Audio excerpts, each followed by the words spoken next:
El Instituto Nacional de Formación Política de Morena, a través de la RENACE, te invita a registrar tu círculo de estudios y sumarte a la revolución de las conciencias. Recuerda que para que el Plan C se consolide, necesitamos formarnos y organizarnos políticamente. En tu colonia, barrio o pueblo originario, la 4T te necesita. Un círculo de estudios puede estar integrado por un mínimo de 5 personas y hasta 25, para permitir la participación horizontal y democrática al interior. Además, participan en actividades territoriales y se reúnen a discutir al menos una vez al mes. Para mayores detalles, consulta www.infpmorena.com.mx, en donde encontrarás la forma de registrar tu círculo de estudio, pero también los cursos, talleres, diplomados, seminarios que tenemos en el INFP para nuestra militancia y el obradorismo. Unidad, movilización y formación para la transformación.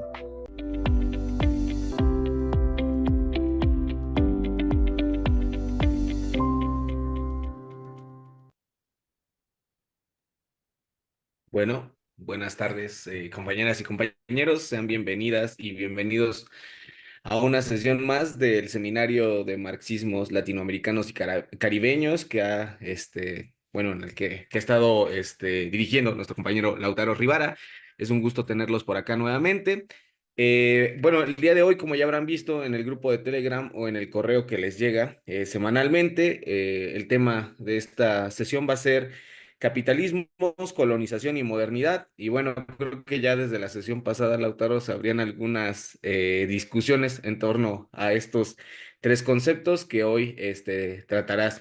Y pues bueno, nada, te damos la palabra, Lautaro, sin más dilaciones. Bienvenido nuevamente a este espacio.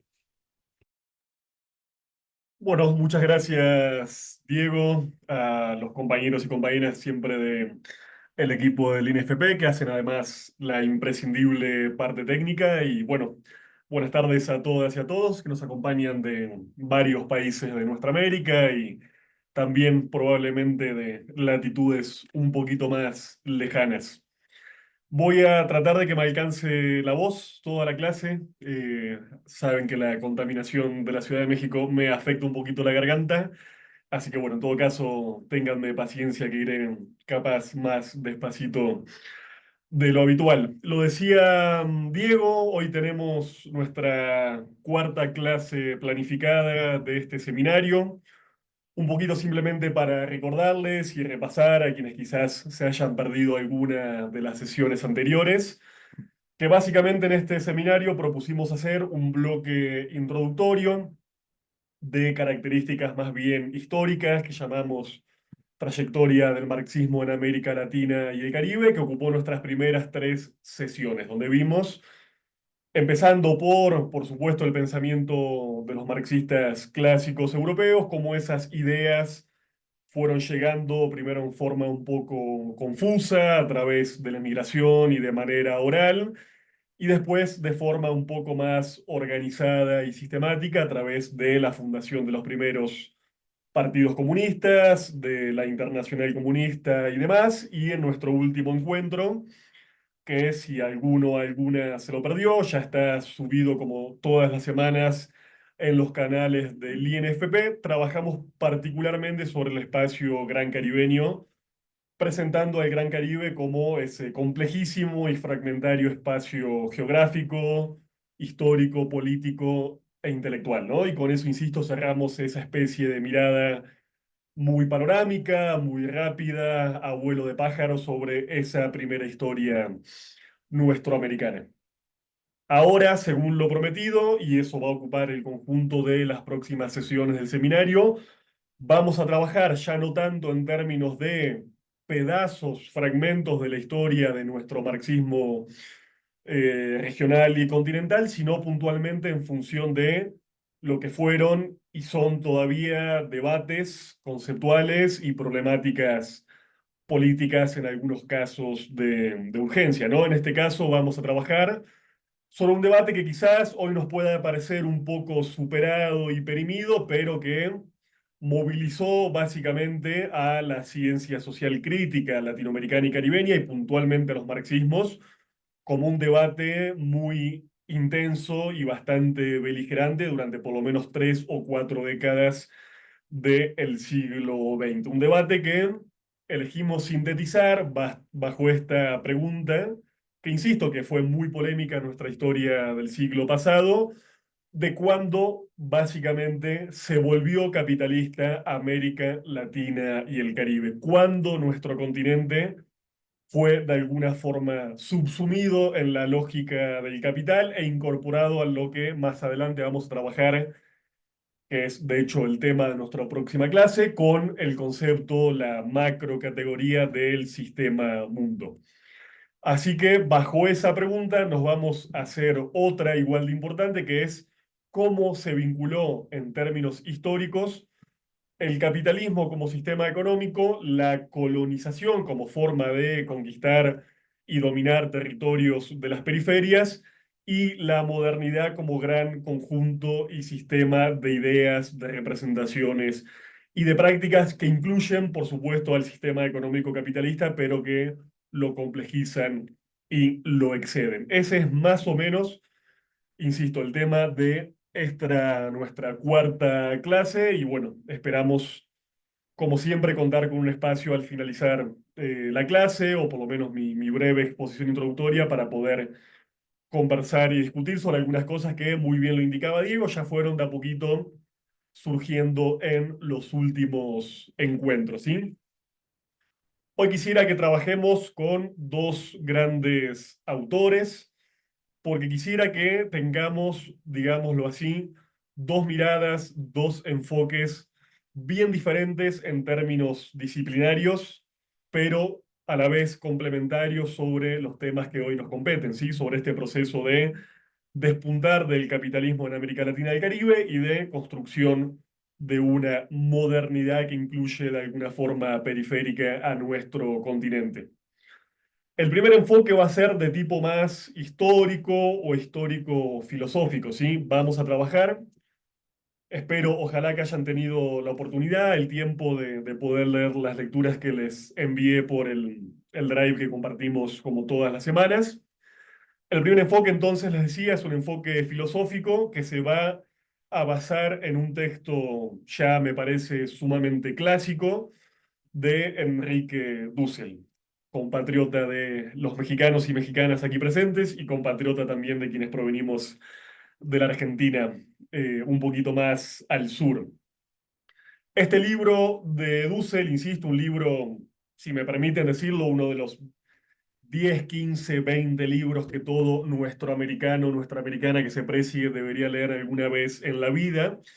Se llama 1492, El encubrimiento del otro, hacia el origen del mito de la modernidad. Esta idea del mito de la modernidad va a ser, por supuesto, un elemento clave y estructurante del libro. Se trata de una obra que en realidad fue primero elaborada como una serie de conferencias magistrales presentadas por el maestro recientemente fallecido Enrique Dussel, y que después fue compilado en forma de libro y publicado en el año 1992, un año que se imaginarán no fue una elección casual, sino que fue exactamente el año en el cual cumplimos el quinto centenario de la conquista de América.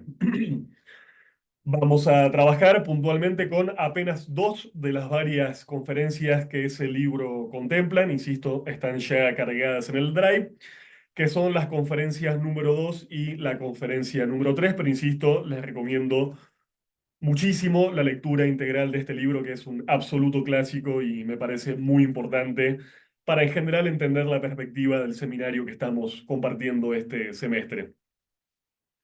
El siguiente enfoque va a ser más, digámoslo así, de historia económica. Voy a presentar en un rato a su autor, pero insisto, ¿no? Quiero trabajar dos miradas que son diferentes, pero a la vez complementarias para pensar de vuelta, no solamente un arco histórico, sino esta pregunta y esta problemática fundamental en torno al origen del capitalismo. No voy a decir muchas cosas más de Enrique Dussel, creo que lo conocen, fue miembro incluso ilustre de la propia estructura de formación de Morena, autor de una cantidad enorme de obras de pensamiento histórico y filosófico absolutamente relevantes, que dicho sea de paso, si les interesa conocerlas y leerle de forma más pormenorizada. Está en la página web de Enrique Dussel con todo ese material cargado ya desde hace muchísimo tiempo y disponible para su lectura. Dussel, simplemente para dejarlo como dato biográfico elemental, fue en la década del 70 uno de los fundadores de la corriente que se conocería como la filosofía de la liberación, y fue puntualmente uno de los exponentes que podríamos llamar marxistas de esta corriente, que por supuesto fue muy amplia y tuvo y tiene todavía hoy a figuras diversas y complementarias. Entonces, estamos, insisto, trabajando a un filósofo que desde esta perspectiva consideramos a un marxista, porque ni más ni menos se dedicó muchísimo tiempo a estudiar de manera pormenorizada y sistemática el pensamiento de Marx, y de hecho nos dejó obras muy, pero muy interesantes de carácter crítico sobre el pensamiento marxista clásico, algunas de las que ya hemos mencionado, y seguramente seguiremos trabajando a lo largo de este seminario. Pero bueno, para entrar en materia, quisiera que trabajemos con una serie de mapas. Le pregunto a Luis si nos podría presentar el mapa número uno de esos tres mapas que tenemos para compartir en la sesión de hoy, porque me interesa que hoy nos podamos un poco imaginar en términos históricos y filosóficos el complejísimo y determinante proceso de la conquista de América. El otro mapa sería Luis. Ese, exactamente. Bien, como les comentaba, en estas conferencias, puntualmente en estas dos que elegí, vamos a trabajar lo que Enrique Dussel distinguió como cuatro procesos o figuras, como él las llamó, diferentes, ¿sí? El proceso de la invención, el descubrimiento, la conquista y la colonización propiamente dicha. Insisto, cuatro figuras, cuatro imágenes, procesos, metáforas, incluso si se quieren, para comprender, obviamente, este momento fundacional de nuestra historia como latinoamericanos y caribeños, o por supuesto refundacional considerando la extensísima historia de nuestros pueblos y comunidades originarias. Estos cuatro procesos básicamente tienen que ver con comprender, por supuesto, el surgimiento de la modernidad, que es lo que nos propone Dussel en su libro. Modernidad de la que él va a proponer afirmar y rescatar un concepto racional y emancipatorio que él asume críticamente como propio, pero va a intentar a la vez negar, dice Dussel, el mito irracional que subyace a la modernidad y que de alguna forma sirvió para justificar y esconder un proceso de violencia colonial que de hecho continúa de formas diversas hasta la fecha. Una modernidad que nos tenemos que situar primero en términos históricos, va a surgir en las ciudades europeas medievales y sobre todo se va a empezar a cristalizar en la época del Renacimiento. Una de las grandes e importantísimas tesis de Dussel en este libro es que no podemos entender la propia constitución de la Europa moderna, de la Europa que en este caso, por supuesto, conquistó América, sin justamente este proceso de apertura, de invención, de descubrimiento y de conquista de América. Es esta confrontación, este choque de mundos, de culturas, de identidades, la que va a permitir el propio autorreconocimiento europeo, ¿sí?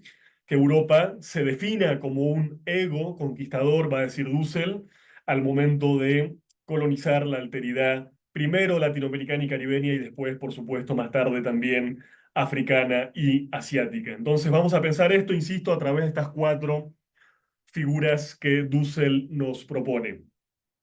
Para pensar esta primera figura, la de la invención, tenemos este mapa, un mapa célebre de Ptolomeo, que fue un astrónomo y geógrafo griego, que es un mapa que sabemos era conocido en la época del propio Cristóbal Colón, un mapa de amplia circulación en el Renacimiento europeo y que de alguna forma orientó las búsquedas, la salida de Colón, este navegante genovés del continente europeo, ¿sí?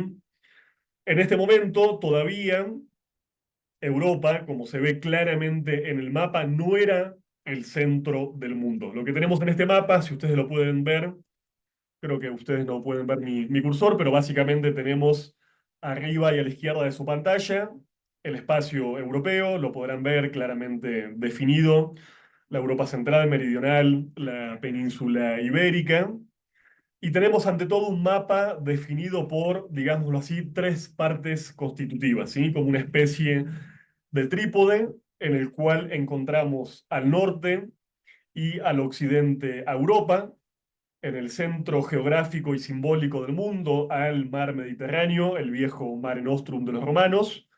Al sur tenemos un continente africano, como verán, muy groseramente definido todavía, casi inacabado en estos trazos geográficos de un mapa que se imaginarán es construido no con tecnología moderna, sino con el relato de navegantes y de exploradores y de exploradoras.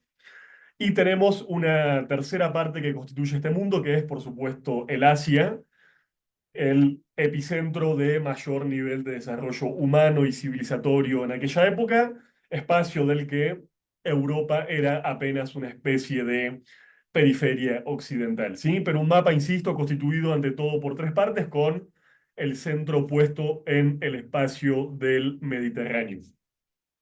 Este tipo de mapas explican, por ejemplo, que básicamente este navegante genovés, Cristóbal Colón, lo que se haya propuesto es básicamente acceder al Asia, solamente que viajando no por las viejas rutas terrestres de la seda, sino viajando de manera marítima, yendo hacia el extremo occidente, ¿sí? Obviamente considerando la redondez, el carácter de esfera imperfecta del planeta de la que ya se tenía noticias en esta época, ¿sí?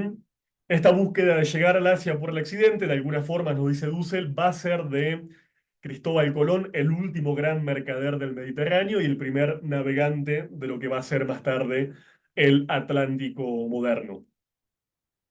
Pero este mapa, insisto, es indicativo de una experiencia no solamente geográfica, sino también histórica y filosófica. El mundo que Cristóbal Colón va a ver y va a descubrir, después vamos a hablar de esta fase del descubrimiento, es básicamente un mundo que él va a considerar el mundo asiático, ¿sí? Esta búsqueda, esta exploración va a estar definida de antemano por una experiencia ya vivida por el universo, ya conocido por los europeos renacentistas. Y esto va a ser así no solamente en el primero, sino en los cuatro viajes que Colón va a realizar en vida. Entonces, no va a haber en este momento un descubrimiento de América, sino lo que se va a considerar un nuevo camino para llegar al Asia, ¿sí? La invención es para Enrique Dussel esta definición de lo que después va a ser América como un ser asiático, ¿sí? Como un Asia, insisto, que solamente existió en la imaginación europea y renacentista. En esta fase, en los cuatro viajes de Colón hasta su muerte, se va a mantener este esquema tripartito de la Tierra dividida entre Europa, Asia y África que todavía nos indica la imaginación geográfica de este mapa de Ptolomeo, ¿sí? Sin embargo, obviamente Colón va a empezar esta primera experiencia existencial de una Europa que lentamente comienza a volverse de alguna forma el centro de la historia y que después va de alguna forma a proyectar hacia el pasado esa propia centralidad, excluyendo de las narrativas históricas la existencia y la centralidad de otras culturas. Pero vamos ahora al mapa anterior, al que figuraba antes, que nos va a dar de alguna forma un pantallazo y una imagen representativa de esta segunda figura, que es la figura del descubrimiento. No sé, Luis, si podemos pasar al mapa anterior.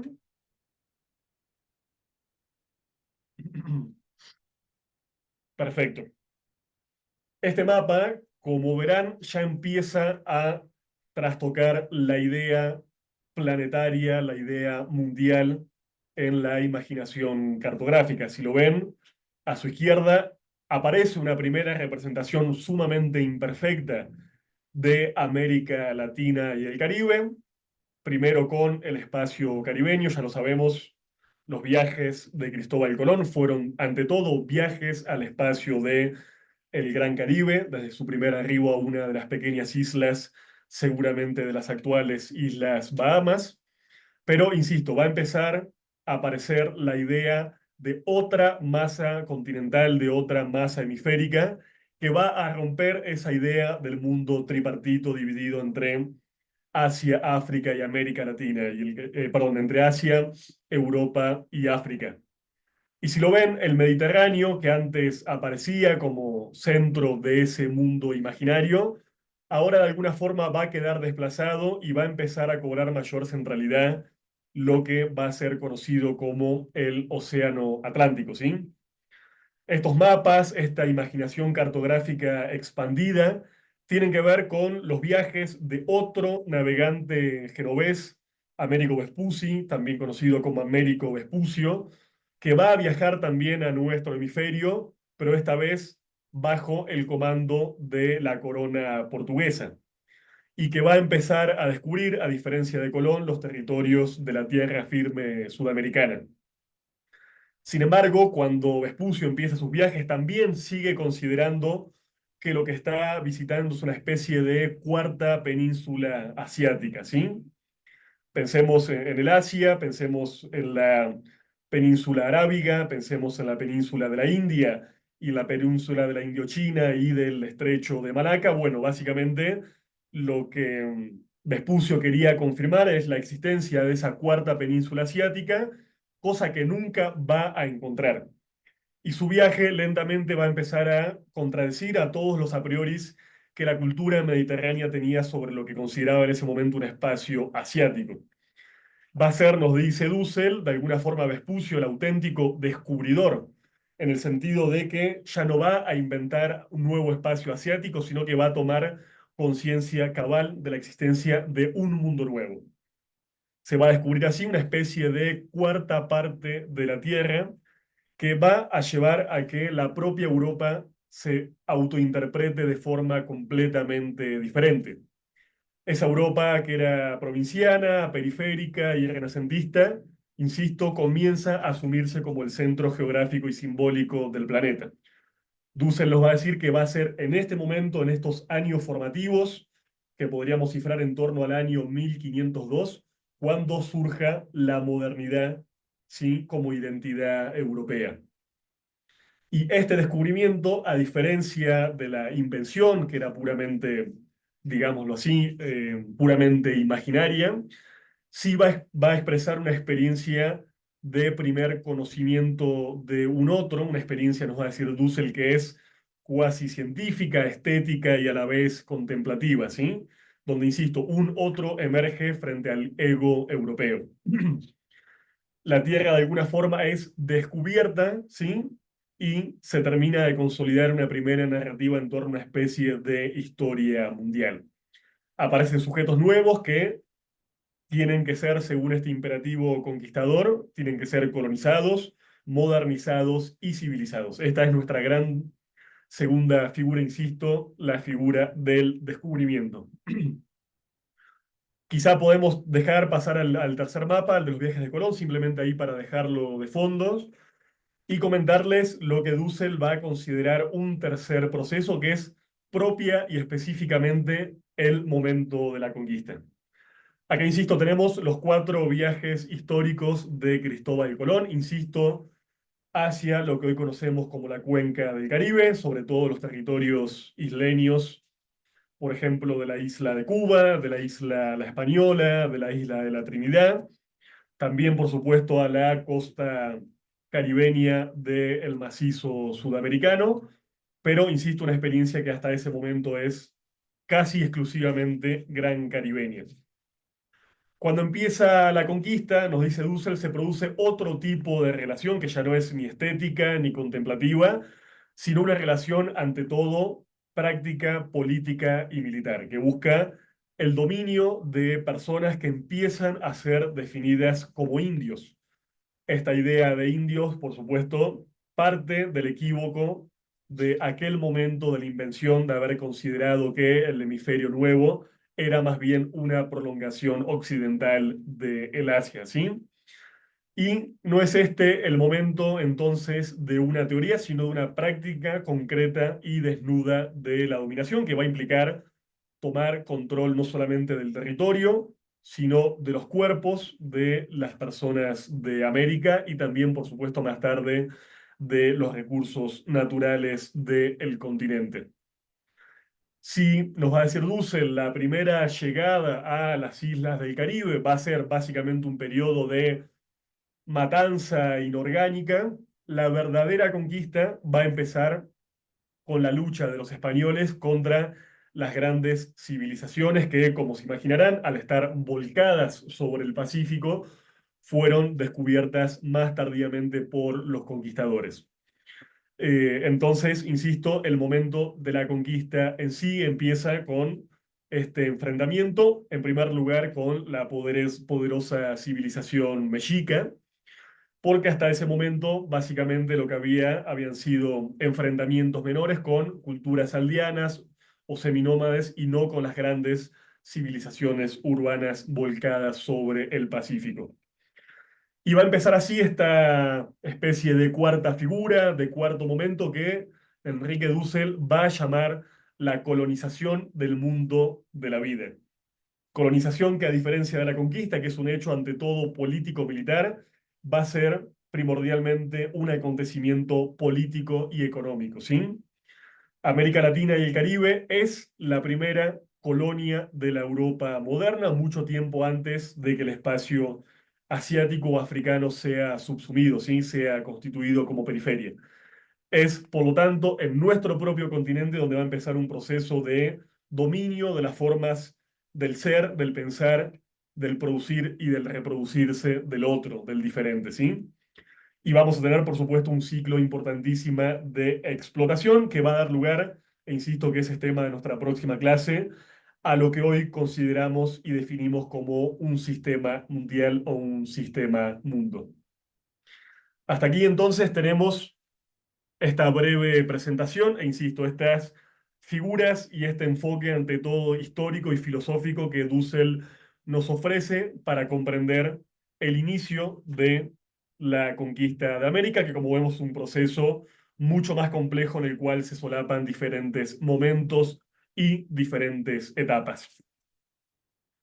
Ahora quisiera que pasemos a nuestro segundo enfoque, a nuestra segunda mirada, que como les adelantaba al comienzo, es un enfoque más vinculado a la historia económica y puntualmente a la historia económica no solamente de la conquista, sino del extensísimo periodo colonial de América Latina y el Caribe.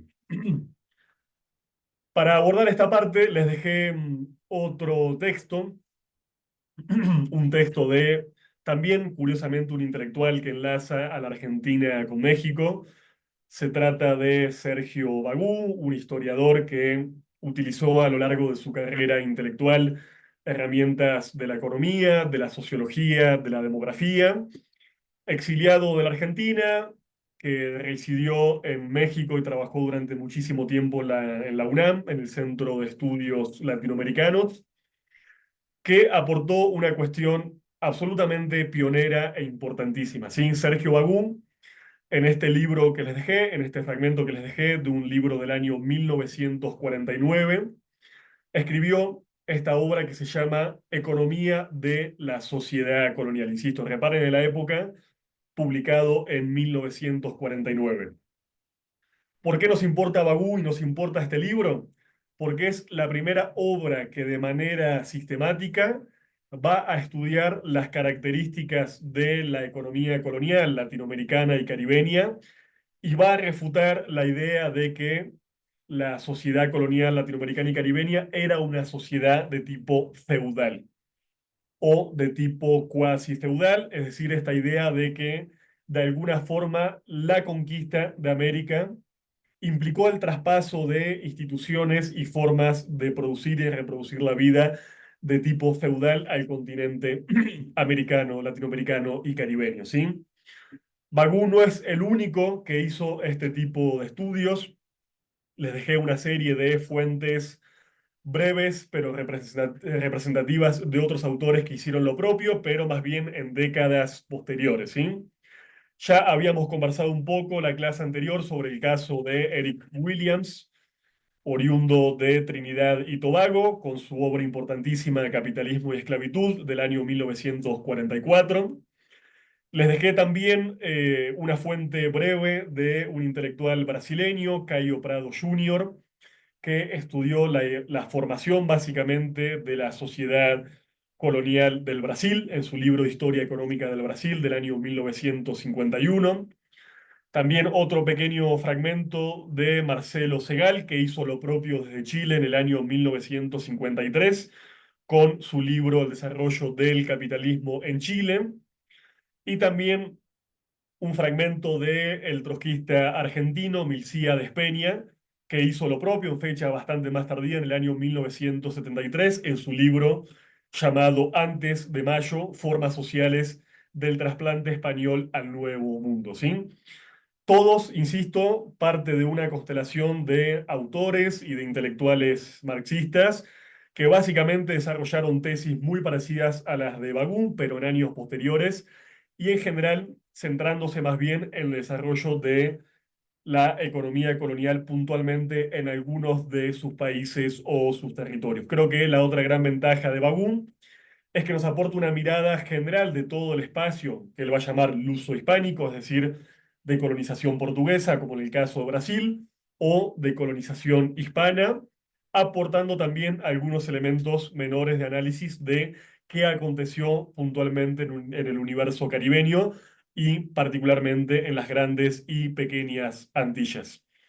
Y también les dejé otro texto para un poquito entender con qué estamos discutiendo, con qué tipo de ideas y de tesis que ya vimos en las clases anteriores, por ejemplo, eran básicamente el credo oficial en la Internacional Comunista y en algunos partidos comunistas del continente. Insisto, esta idea de que América Latina y el Caribe fuimos sociedades feudales, lo cual implicaba que, por ejemplo, algunos PCs de la época sostuvieran incluso muy avanzado el siglo XX, que lo que necesitábamos eran básicamente realizar revoluciones de tipo democrático burguesas para terminar de consolidar una estructura productiva capitalista y por ende contar con clases modernas, es decir, proletarios y burgueses, y de recién desde ahí poder pensar en una segunda etapa, en algunos casos profundamente diferida en el tiempo, algún tipo de revolución socialista, ¿sí? Si recuerdan, habíamos trabajado con Michel Lowy esta idea de que para quienes defendían la tesis del feudalismo latinoamericano, básicamente la revolución socialista no estaba a la orden del día porque antes necesitábamos, lo vuelvo a decir, una revolución de tipo democrática y burguesa. Entonces, un poco para expresar esa otra tesis que estamos discutiendo con Sergio Bagú, les dejé también otra fuente de Rodney Arismendi, una figura importantísima del Uruguay, que incluso fue secretario general del Partido Comunista Uruguayo, que se llama, es apenas un artículo, La economía feudal en América Latina, y es del año 1962. Dicho esto, vamos a entrar en materia con Sergio Bagún. Él lo que nos va a hablar es básicamente de la índole de esta economía colonial y nos va a decir que definir la economía colonial no es un asunto, un debate puramente académico ni un asunto técnico, ¿sí? Es un asunto absolutamente práctico y político por los debates que estaba reponiendo anteriormente.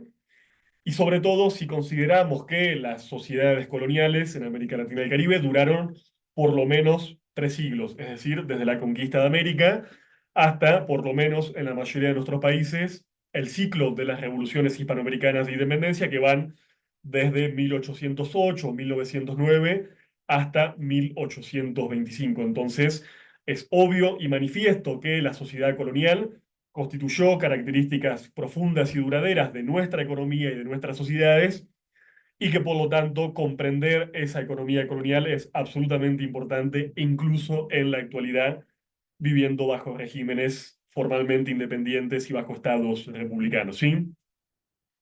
Lo que nos va a decir Bagú es que básicamente las características de esta sociedad colonial luso-hispana se van a empezar a sentar hacia el siglo XVI y que se van a ir profundizando con el paso del tiempo, ¿sí? No tenemos que olvidar que más allá de la trayectoria general seguida por Hispanoamérica, tenemos una trayectoria diferente, la de el Brasil, que va a continuar siendo un imperio y que va a conquistar su independencia, no por un proceso revolucionario, como las antiguas colonias hispanohablantes, y no podemos olvidar las particularidades del espacio caribeño, del que ya hablamos en la sesión anterior, sobre todo pensando en el caso de Cuba y Puerto Rico, que no se van a independizar y van a permanecer como colonias españolas hasta 1898, y por supuesto la trayectoria mucho más compleja y fragmentaria de los diversos Caribes que caben en el Caribe, es decir, de los Caribes colonizados por diferentes potencias coloniales que van a tener procesos o bien independentistas o bien neocoloniales que hasta la fecha siguen siendo, insisto, muy diversos y muy, pero muy complejos. Y sin embargo, estas trayectorias son a la vez diferentes a las de, por ejemplo, el caso de América del Norte, donde la colonización sajona fue un poco más breve y donde, por ejemplo, es el caso de las 13 colonias, en general se gozó de muchos mayores márgenes de autonomía que en el caso de las colonias españolas o portuguesas. La pregunta entonces que nos va a hacer Bagú es, bueno, ¿qué tipo de economías organizaron los portugueses y los españoles en América Latina y el Caribe, ¿sí? ¿Qué tipo de economías organizaron, por ejemplo, entre las multitudes nativas de pueblos indígenas y más adelante, por supuesto, con los pueblos afrodescendientes víctimas de la trata? Y aparece aquí, por supuesto, la gran pregunta que orienta nuestra clase. ¿Fue feudalismo lo que se constituyó en América Latina y el Caribe, pese a que el feudalismo estaba en decadencia en la propia Europa renacentista? ¿Fue más bien algún tipo de régimen capitalista? ¿Fue un esquema completamente nuevo y sui generis, pero que quizás tuvo herramientas y elementos de ambos modos de producción? Bueno, eso es lo que, insisto, va a estudiar Bagú de manera sistemática en este libro que estamos comentando y compartiendo. En primer lugar, y lo habrán leído, Bagú va a empezar por reconocer que, por supuesto, había ciertas tendencias feudales. No podemos olvidar que la subjetividad, la cosmovisión de los europeos que llegaban a América entre fines del siglo XVI y el comienzo del siglo XVII era una subjetividad todavía muy atravesada por una concepción feudal de la vida, ¿sí? Y por supuesto que hubo una especie de tendencia a organizar la economía y la sociedad un poco imitando la propia sociedad europea que estaba, insisto, en ese momento saliendo de la Edad Media. Sin embargo, no tenemos que olvidar que ya estamos en un momento en la historia europea en donde estamos en presencia en general de monarquías de tipo absolutista, ¿sí? Son esquemas feudales, pero altamente centralizados bajo el dominio del monarca absoluto, que básicamente maneja el conjunto de los territorios nacionales o protonacionales como si fueran su feudo personal. Y por eso, no casualmente nos va a decir Bagú, la propia conquista fue pensada como una gran empresa feudal. Pensemos, por ejemplo, en instituciones como la propia capitulación, que regía básicamente el contrato entre el monarca y el conquistador. Porque cuando el conquistador tomaba, ocupaba, declaraba su posesión efectiva de algún tipo de tierra en el Caribe o en América Latina, lo hacía en nombre de este monarca absoluto en una relación que estaba regida por una serie de parámetros y obligaciones mutuas. Pensemos en otra institución que vamos a comentar ahora un poco más extensamente, que fue la institución de la encomienda, una organización ya en ese momento de alguna forma típicamente feudal. Pero pensemos que de alguna forma, nos va a decir Sergio Bagú, no es que feudalismo y capitalismo tengan que ser necesariamente sistemas completamente ajenos y completamente irreconciliables. Hablamos obviamente de un periodo de transición histórica absolutamente extenso, ¿sí? No es que las sociedades un día se despiertan esclavistas, al día siguiente feudales y después moderno capitalistas. Son, insisto, periodos de la historia muy pero muy largos y hay momentos de transición en donde las características de los sistemas viejos y de los sistemas emergentes, por supuesto, conviven de forma tensa y contradictoria. Entonces, nos dice Bagún, en un primer comienzo va a parecer que las formas feudales europeas van a revivir con todo vigor en la expansión de Europa hacia América Latina y el Caribe, ¿sí?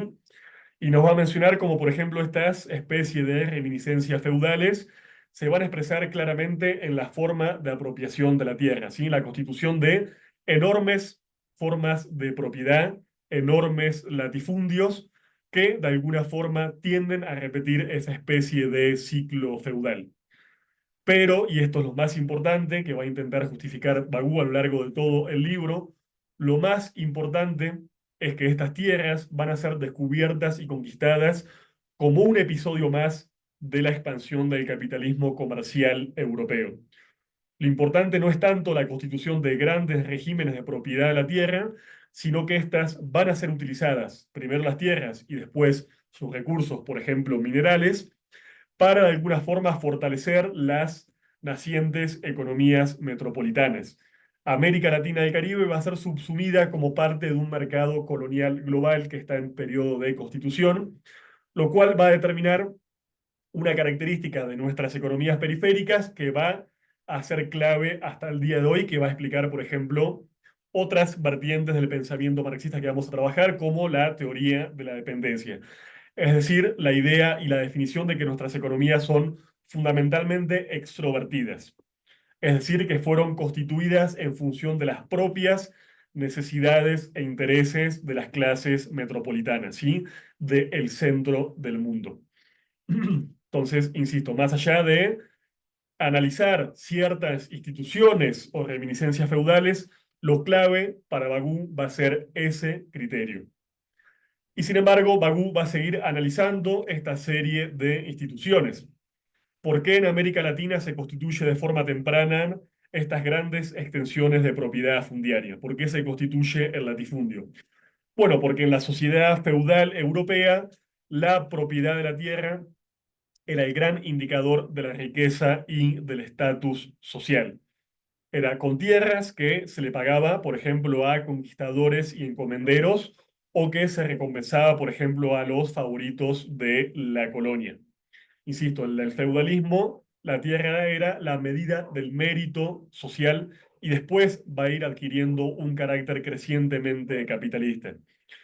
Cuando se comienza a despojar a las comunidades indígenas de sus territorios comunitarios, se les empiezan a regalar a estos conquistadores y en el caso, por ejemplo, del Caribe, fue normal que se les regalaran islas enteras, ¿sí?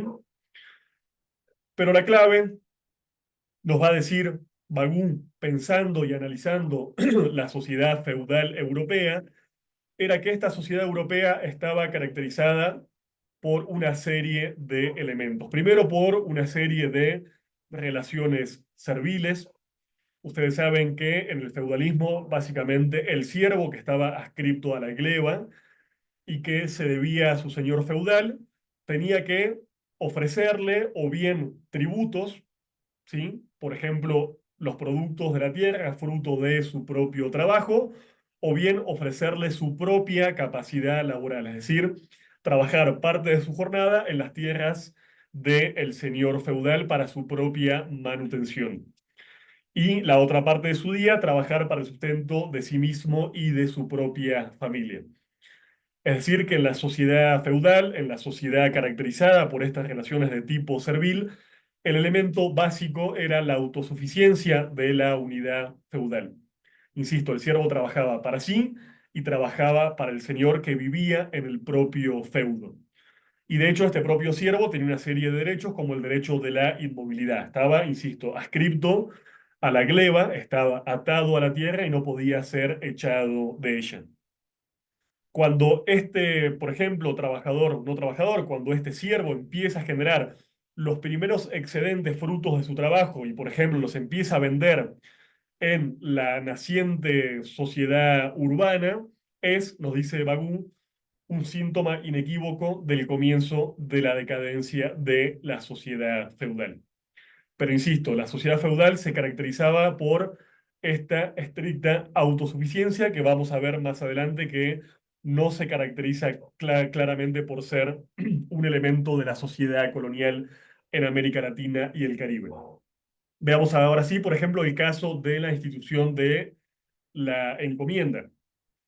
Cuando se produce la primera conquista, por un breve periodo, va a haber una especie de momento de esclavitud básicamente legal y legalizada, pero que rápidamente va a ser prohibida por la corona, insisto, por lo menos la esclavitud en términos estrictos y legales. Y va a surgir en ese momento y se va a implantar en América Latina esta institución de la encomienda, por la cual las propias comunidades indígenas van también, en esto hay una cierta similitud a la sociedad feudal, a verse obligadas a ofrecer o bien de vuelta un tributo o bien su tiempo de trabajo.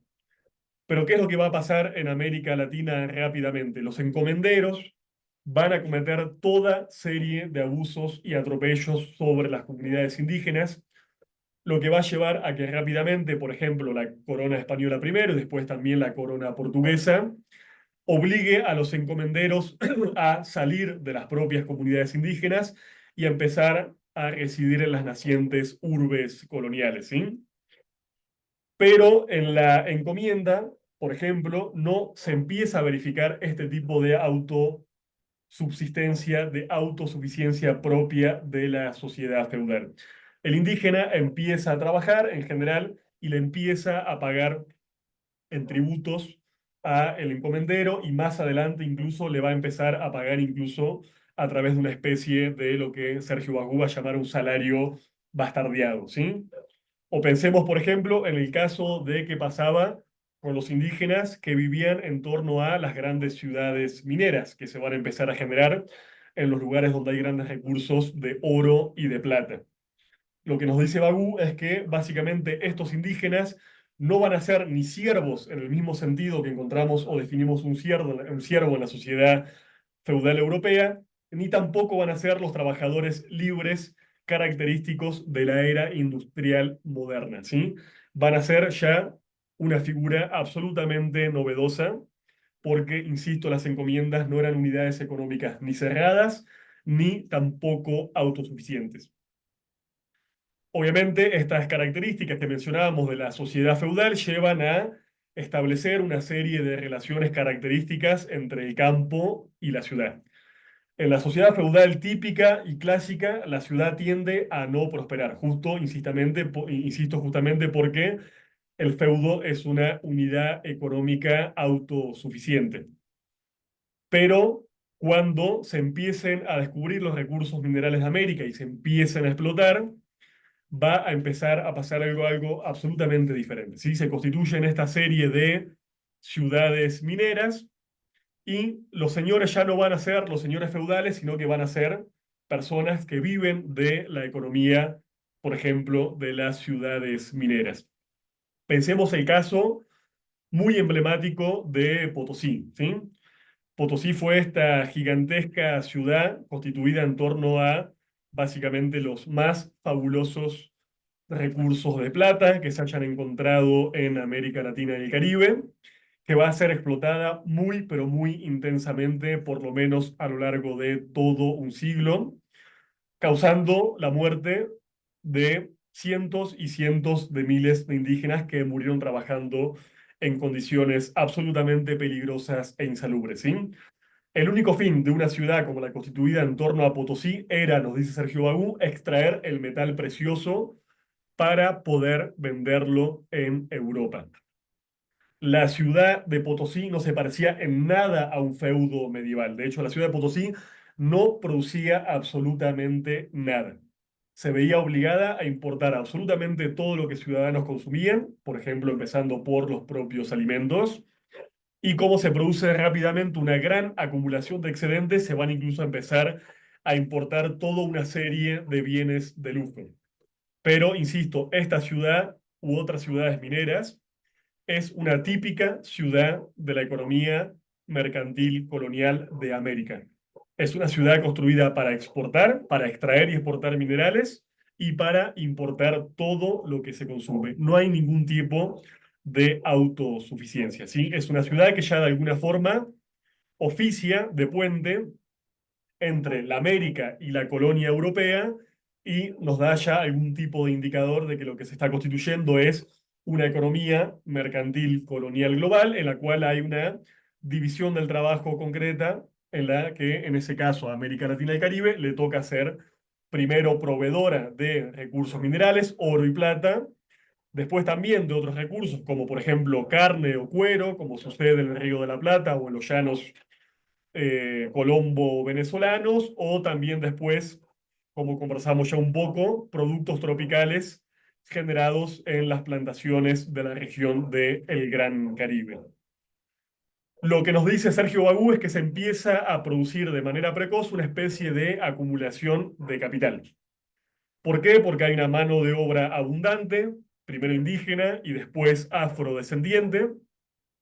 En segundo lugar, porque hay una explotación intensísima. Estamos hablando de relaciones de trabajo serviles o cuasi esclavistas, no de formas de trabajo, insisto, asalariadas y libres.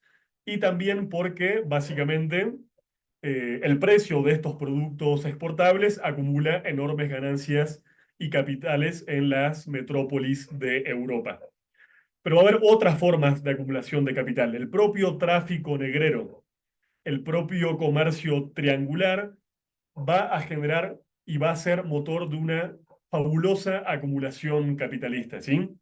Pensemos que el tráfico negrero fue una institución muy pero muy compleja que tuvo desde sus propios orígenes un carácter internacional. No casualmente, las grandes compañías negreras acumularon grandes fortunas, sean estas españolas, portuguesas, británicas, francesas o holandesas, y no casualmente fueron, por ejemplo, grandes monarcas las que invirtieron parte de su propio pecunio y lo lograron capitalizar en estas iniciativas. ¿Sí? Hablamos de compañías, insisto, ya transnacionales, con la capacidad para básicamente capturar esclavos de la costa africana para llevarlos en embarcaciones militarmente protegidas del ataque de piratas y corsarios a lo largo de todo el Atlántico, que disponían de puertos propios para recibir las embarcaciones, por ejemplo, en la cuenca del Gran Caribe, y de todo un sistema de distribución para vender a esas personas esclavizadas a los dueños, por ejemplo, de plantaciones o de ingenios. La propia, insisto, el propio tráfico negrero es para Bagú ya una industria cabalmente global y capitalista. Va a haber incluso otras formas de acumulación de capital, como las que van a enriquecer a la propia Iglesia Católica, que por ejemplo va a acumular una cantidad absolutamente fabulosa de títulos de propiedad y también de dinero en efectivo a través del diezmo o de las donaciones que las propias clases dominantes y las nuevas élites criollas van a empezar a acumular en América Latina y el Caribe. Y quedémonos, insisto, con este elemento, ¿sí? La economía colonial es una economía que produce para el mercado. Esa es una característica irrebatible, no la podemos negar. Sergio Bagú y las otras personas que les comenté y les dejé como fuentes hicieron un trabajo de investigación realmente muy profundo y pormenorizado para poder certificar ese carácter colonial y esa producción temprana para el mercado. Va a pasar eso con los metales que surjan o de Nueva España o de Potosí, pero va a pasar lo mismo con el azúcar producido y el tabaco, por ejemplo, en Cuba. Va a pasar eso con el cuero del Río de la Plata o de los Llanos, y va a pasar con todos y cada uno de los productos de exportación producidos o extraídos de América Latina y el Caribe. Nuestra economía, ya desde tiempos de la conquista o desde la implantación de la primera economía colonial, va a ser una economía complementaria y dependiente de la economía europea de las diferentes metrópolis. Todo lo que va a ser producido en nuestro continente va a ser producido justamente porque es solicitado, valorado y comprado en Europa. No van a ser elementos para el autoconsumo, como insisto, pasaba en la típica sociedad feudal europea. Obviamente esto no quita que pueda haber habido, y de hecho las hubo, relaciones de subordinación entre las propias metrópolis, ¿sí? Es sabido que buena parte de este oro y esta plata que el propio imperio español extraía de América terminaba, por ejemplo, alimentando a las casas matrices de Flandes o, por ejemplo, de Inglaterra. Sigue el dinero, el capital sigue su curso y va a recalar a las potencias comerciales y mercantiles más avanzadas de la época.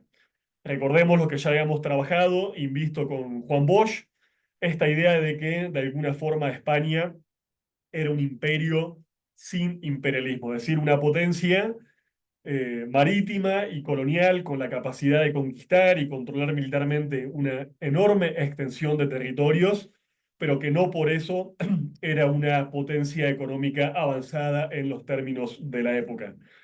Va a ser primero Holanda y después Francia e Inglaterra, más bien las grandes potencias rectoras de no solamente esta primera fase mercantil, sino también en el tránsito hacia la siguiente fase del capital, ya más bien de tipo industrial, por supuesto, notablemente cuando despunte la revolución industrial británica, que tiene mucho que ver, y ya lo conversamos un poco con nuestro amigo Eric Williams, con esta propia fase de saqueo colonial que estuvimos viendo en América Latina. Insisto, los productos que van a ser estimulados y producidos son los productos que no van a combatir con la propia producción europea. Los metales, el azúcar, el cacao, el café, el añil, el tabaco, el algodón o los cueros, ¿sí? Son productos que van a ser valorizados en el espacio europeo.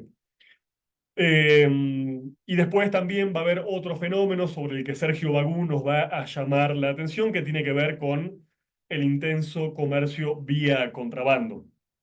Ustedes saben que, por ejemplo, es el caso de la monarquía española, rápidamente se establece un comercio de tipo monopólico. Es la propia corona, a través de su aparato burocrático y administrativo, la que centraliza todo el comercio de exportación de materias primas y de importación de productos manufacturados desde Europa, lo cual va a generar rápidamente lo que Bagú va a llamar el capítulo más pintoresco de la economía colonial, que es un tráfico absolutamente generalizado y universal que va a enriquecer también a sectores importantísimos, en el cual van a participar de manera decidida las nacientes élites blanco-criollas y obviamente todo el debate en torno al contrabando y al monopolio. La gran institución resistida por las élites blanco-criollas va a ser uno de los factores que estén, por supuesto, en la base de los propios motivos que van a abrevar en la independencia de las repúblicas primero de Hispanoamérica. Pero bueno, Bagú también nos va a hablar de no solamente este tipo de relaciones cuasi serviles o cuasi esclavistas, sino de el surgimiento de una especie de relación salarial. Pero insisto, él nos va a decir que esta relación salarial es una relación de alguna forma bastardeada, que no es un salario real en el sentido moderno e industrial de la palabra, como pasaba, por ejemplo, con instituciones como el Cuatequil en México o la Mita en el Perú. Es algo parecido al salario, pero no hablamos, insisto, de trabajadores ni de trabajadoras libres, sino, por ejemplo, en el caso de la Mita, de comunidades indígenas que se ven obligadas a enviar rotativamente mano de obra a trabajar, por ejemplo, en las minas o en otro tipo de emprendimientos económicos y que van a trabajar básicamente bajo el látigo y bajo la violencia y la coacción muchas veces totalmente desnuda, ¿sí? Hay algún tipo de salario o pseudo salario, pero no hay una entrega ni voluntaria ni contractual de la fuerza de trabajo. El tipo de coerción no es como pasa en el capitalismo clásico o como se supone que pasa de tipo exclusivamente económica, sino que hay una forma de coerción que también es estrictamente extraeconómica, ¿sí? Eh, y bueno, también va a hablar Sergio Bagú, es un poquito, creo que ya lo conversamos también con nuestros amigos Juan Bosch y Eric Williams, de qué va a pasar con la esclavitud en sentido estricto en América Latina y el Caribe. Una esclavitud que ya lo vimos con Williams en un texto que es previo. Pensamos que hablamos con Bagú de una obra del año 49 y que el texto Capitalismo y Esclavitud es del año 1944. Una esclavitud que no va a ser feudal, sino estrictamente capitalista, ¿sí?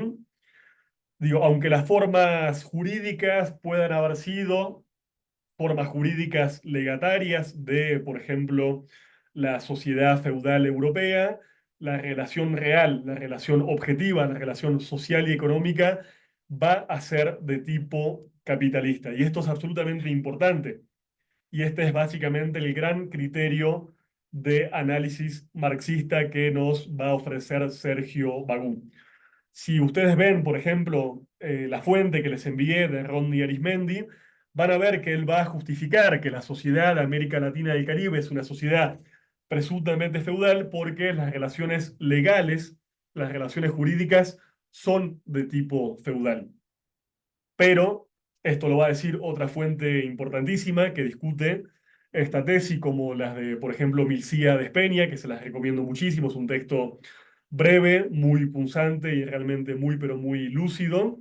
Él va a decir, bueno, a ver, a un marxista no le importa qué pasa en términos de la relación jurídica, o no es que no le importa, no es eso lo que define el carácter de una sociedad o de una formación económica y social. Son las relaciones objetivas, son las relaciones productivas y son las relaciones económicas, ¿sí? En ese caso estamos, me parece, y ya lo podemos aseverar así con el texto de Sergio Bagú, enfrente de formas económicas que son claramente capitalistas. Y lo pudimos ver analizando cada una de las instituciones características, tanto de la sociedad feudal como de la naciente sociedad colonial de América Latina y el Caribe. Entonces, lo que nos dice, para ir resumiendo, nuestro amigo Sergio Bagú es que lo que predominó en las colonias de América fue una esclavitud en forma de salario bastardeado y que su régimen económico histórico se pareció mucho más al capitalismo que al feudalismo, ¿sí? Y que fue mucho menor la presencia de la esclavitud legal de negros, por lo menos en la colonia española, y la servidumbre indígena. Y que está, bueno, en el caso de Brasil va a señalar una serie de particularidades que me parece que en este caso no tenemos tiempo de profundizar. Y esta es otra idea importante que nos aporta Sergio Bagú. Nos va a decir que de alguna forma América se constituyó bajo una concepción de castas sobre una relación de clases. Insisto, porque estamos en un momento de transición histórica, porque los europeos conciben todavía al mundo en términos feudales y no conciben todavía la existencia de clases sociales modernas, pero la propia realidad objetiva de la conquista, las propias necesidades económicas de los colonizadores van a llevar a que lo que se constituya en América Latina y el Caribe sea ante todo una economía colonial capitalista y se constituya sobre todo una especie de clases sociales. Claro que no son exactamente las clases de la Europa de aquel tiempo, ni tampoco las clases posteriores a la Revolución Industrial Inglesa, pero sí ya son grupos sociales antagónicos definidos por una serie de relaciones sociales y económicas de tipo capitalista, ¿sí? Entonces, lo vuelvo a decir, el régimen luso-hispano del periodo colonial para Sergio Bagú no fue feudalismo, fue una especie de capitalismo de tipo colonial. Y si vemos, por ejemplo, el texto de Rodney Arismendi como un texto representativo de esos actores, por ejemplo, de la Comintern o del Partido Comunista o incluso de una serie de actores conservadores que tenían la misma tesis, vamos a ver que ellos sostienen y definen el carácter feudal de América Latina y el Caribe, hablando básicamente de el traslado de ciertas instituciones ya decadentes en la propia sociedad europea, o por ejemplo haciendo hincapié en la existencia de una especie de aristocracia que ya también está siendo desplazada en la propia Europa, o por algunas características más bien superficiales de las grandes explotaciones agrarias, ganaderas y minerales que de alguna forma evocan ciertas características de una dependencia de tipo señorial. Pero nos dice Bagú, estas características son quizás necesarias, pero no suficientes para configurar un régimen feudal. Lejos de revivir en América una sociedad feudal, América, nos va a decir, ingresó con muchísima velocidad al ciclo del naciente capitalismo comercial que ya había sido inaugurado en la Europa del Renacimiento. Y no solamente esto, sino que la propia América Latina y el Caribe contribuyó a darle un enorme vigor, ¿sí?, a ese capitalismo que más tarde va a mutar en capitalismo industrial. Bueno, me estoy quedando un poco sin voz. Quisiera también conversar un poquito con ustedes, escucharles, ver si hasta aquí más o menos estamos teniendo un piso en común, así que me callo por un momento. Si quieren, abrimos las preguntas, las intervenciones y el debate, y en todo caso vamos complejizando los temas que hagan falta si es el caso.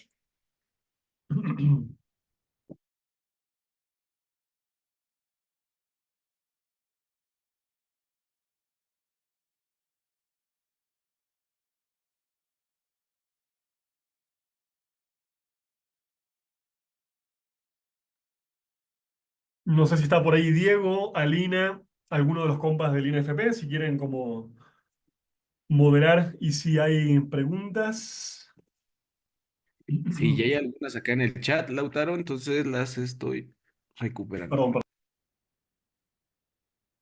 Bueno, las cuestiones técnicas, como saben, compañeros, las solucionamos más tardecito. En un momento Luis nos va a mandar el enlace de asistencia, entonces no se preocupen.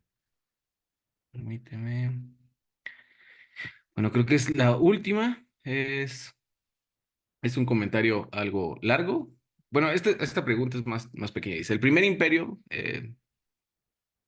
bueno, es una pregunta así histórica, donde no se oculta el sol fue España. Esa es una primera intervención. Y hay un comentario un poco más largo, pero habrá que sintetizarlo. Entonces,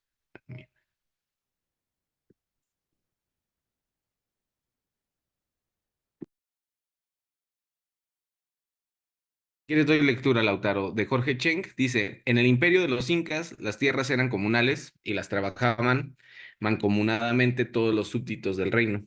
Para el sostenimiento de las panacas reales, los familiares directos del Inca, los servidores directos del Inca, los mitimaes y los quipucamayoc, los guerreros y guardianes, los dedicados al culto, los ancianos, los niños y las viudas eran exoneradas de esas labores. Los excedentes de la producción de la tierra eran destinados para el intercambio trueque, también para el almacenamiento por catástrofes, sequías, etcétera. Esto fue desapareciendo por los colonizadores. Y bueno, y te preguntan tu opinión al respecto. Entiendo que tiene que ver justo con la permanencia y disolución de estos esquemas de organización después de la colonia. Hay una pregunta ya un poco más puntual, dice, ¿podríamos considerar que los recursos extraídos de América Latina y el Caribe fueron los que permitieron el impulso de Europa? ¿Quieres que cerremos con estas, Lautaro, o seguimos? ¿Una más? Perfecto. ¿Qué sectores económicos eran los que se apropiaban de la renta de las explotaciones mineras y de todo el drenaje extractivista? Más bien, pienso que Perdón, Diego, ¿me puedes repetir esa última que no llegué a anotarla? sí, sí, dice, ¿qué sectores económicos eran los que se apropiaban de la renta, de la explotación minera y de todo el drenaje extractivista? Ujú. A ver, denme un segundo que les quiero contestar algo con un poema. Eh, bien, a ver, empiezo con la primera. No lo había pensado en esos términos, si España fue o no el primer imperio donde no se ocultaba el sol. Creo que es probable. Habría que volver a ver el mapa de la trayectoria solar sobre el planeta, pero creo que es altamente posible que así lo sea. Creo que lo podemos chequear y comentar después.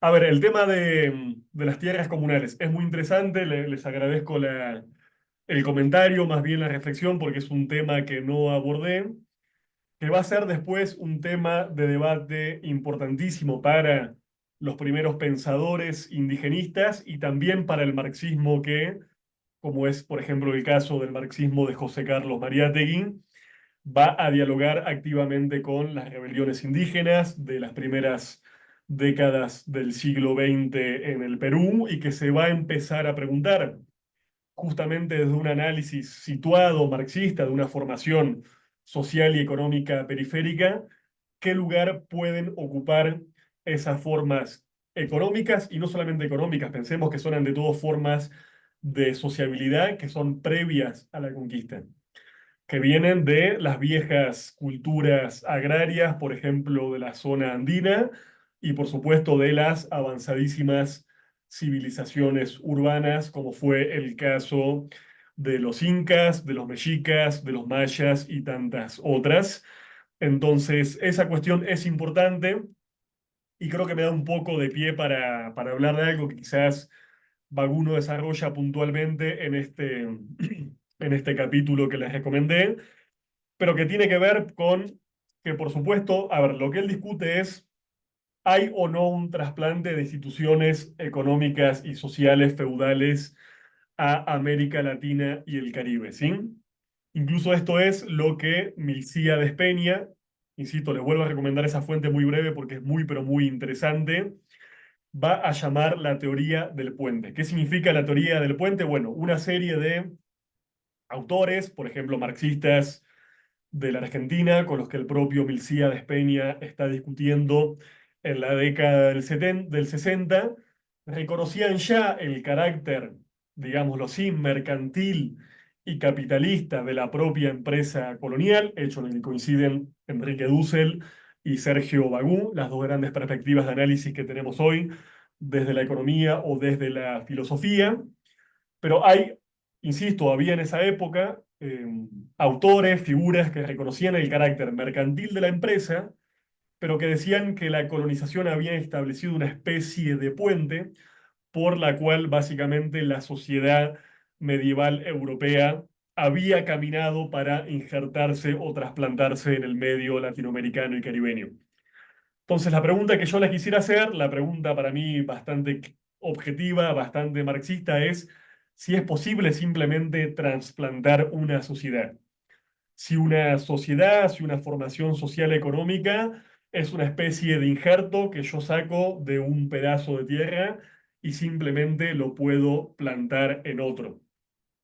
Incluso utilizando la metáfora, si pensáramos que las sociedades son injertos, bueno, cualquiera que sepa un poquito de jardinería sabe que pasar una planta a un medio donde hay otro clima, otras condiciones del suelo y otra disponibilidad de lluvia generan formas de crecimiento totalmente diferentes. Entonces yo creo que un poco es esto lo que estábamos viendo con Sergio Bagú. No importa si la mentalidad o la subjetividad o la visión del mundo del europeo que llega a América es colonial. Y no importa si él quiso explícitamente clonar, injertar y trasplantar las instituciones feudales, que además, vale la pena decir, y ya lo vimos con Dussel, ya estaban muriendo en la propia Europa renacentista, que es la que va a conquistar América. Aunque ellos hubieran querido poder imitar, emular estas instituciones, no lo hubieran podido hacer. Primero porque hay una serie de determinantes que casi le diría son geoclimáticos, digamos, ¿sí? A ver, si el Caribe fue fatalmente determinado por la caña de azúcar a lo largo de toda su historia y por la plantación azucarera, bueno, eso partió de un hecho elemental y básico de que la planta de azúcar podía crecer en el trópico, podía crecer en el medio caribeño. Entonces, ya hay condiciones productivas que son absolutamente distintas y sui generis. Lo veníamos conversando, lo charlamos la clase anterior también con Bosch y con Williams. La colonización, la conquista española empieza por el Caribe, pero rápidamente fuga hacia el espacio centroamericano y sudamericano. ¿Por qué?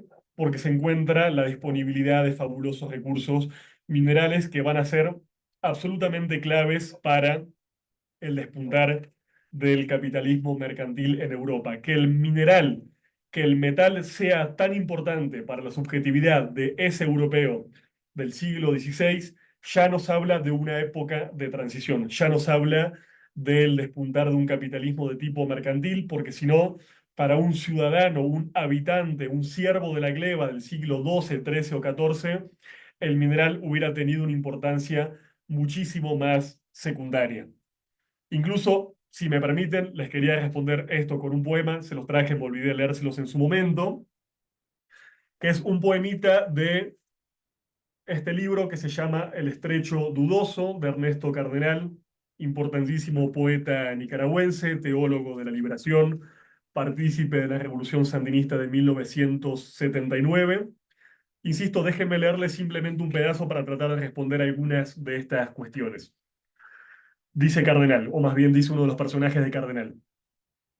Y Panquiaco, el hijo mayor del cacique Comagre, salió desnudo a la puerta del palacio, y dando un puñetazo en la balanza y desparramando el oro, dijo: Si hubiera sabido que por mi oro reñiríais, no os lo hubiera dado. Me maravillo de que deshagáis las joyas bien labradas para hacer unas barras. Más os valiera estar en vuestra tierra que tan lejos de aquí está.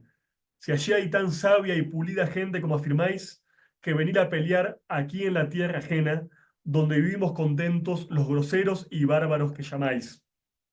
Pero si tanta sed de oro tenéis, que querráis desasosegar y aún matar a los que lo tienen, yo os mostraré una tierra donde podrás saciar esa sed.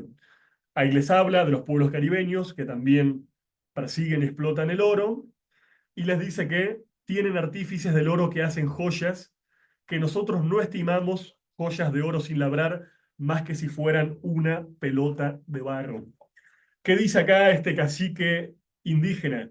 Que el oro para los pueblos originarios de América, no capitalistas, no mercantiles, tenía un valor puramente ornamental o un valor puramente ceremonial. No valía como reserva de valor, no valía en el mismo sentido que va a valer para los conquistadores europeos, y por eso Cardenal en este poema de alguna forma nos habla de la perplejidad del indígena americano cuando ve y no comprende esa tremenda obsesión en torno al oro y no entiende cómo pueden agarrar elementos preciosos, labrados y trabajados con tanto esmero para simplemente fundirlos y generar una barra de oro sin ningún tipo de valor artístico. Esto, insisto, nos habla del choque de mentalidades absolutamente diferentes y certifica esta mentalidad mercantil y colonial que ya empieza a tener el europeo en este largo proceso histórico que vimos también con Enrique Dussel.